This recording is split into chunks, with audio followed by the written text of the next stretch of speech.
The expectations were high for me as a child. I was raised and treated as a girl, but with the underlining pressures of living up to what a boy, a son, would have been.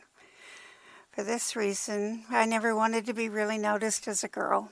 Beauty was one thing, but brains and intellect is the path that a boy would have strived for. I wanted to be noticed for my mind, my intellect, but no matter what I did to act like a boy, I got noticed as a girl. When I was a child, fathers were only involved in the disciplining actions. I was raised mainly by my mother and my grandmother. If you can read and understand the words, you can learn anything. You must be reasonable, rational, critical thinker, opinionated, and thoughtful. Think like a boy. I left home as a very young girl. I was a hard-working single mother who began to experience extraordinary pain. I winced holding my child's hands. I couldn't type or hold a pen. Dropped everything that required a grip. I was scared and struggling to admit I was in pain.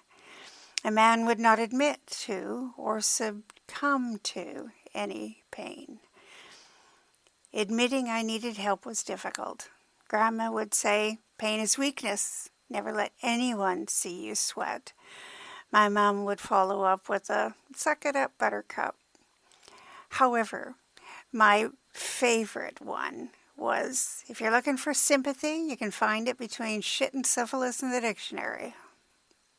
Wonderful advice. But I had to do something. Doctors, specialists, tests, diagnosis, medication, all took time and changed me. The meds aged me significantly. I gained weight, lost teeth. My gray hair started to thin. Eyes became dull. I was changing in a way I did not expect. Nor did it matter if I was a male or a female.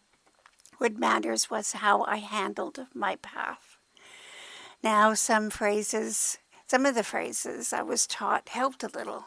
So in the words of my ancestors, I pulled up my bootstraps, put on my big girl pants, and I rely on who I am now. I attend doctor's appointments prepared, complete with research that I've learned about my condition.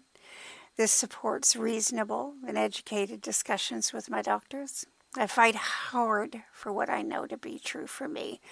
I have a supportive and loving husband and kids. I still wince when I hold my grandbaby's hands, but I don't care.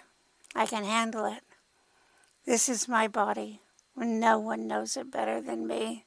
I may not be a powerful mythological fairy or a true mountain woman, but my upbringing made me strong enough to handle my path. And at this point, I think I'm doing a pretty good job.